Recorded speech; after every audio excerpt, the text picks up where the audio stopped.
महीन न जानई तब ध्यान सेवक धमहीन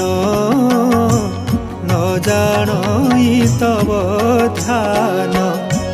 पूजा विधि न जानई दियमा मोते शिखाई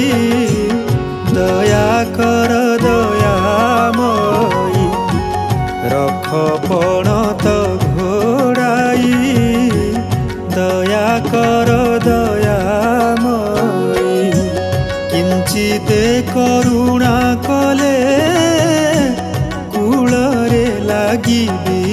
जाई दया कर दयामयी रख पण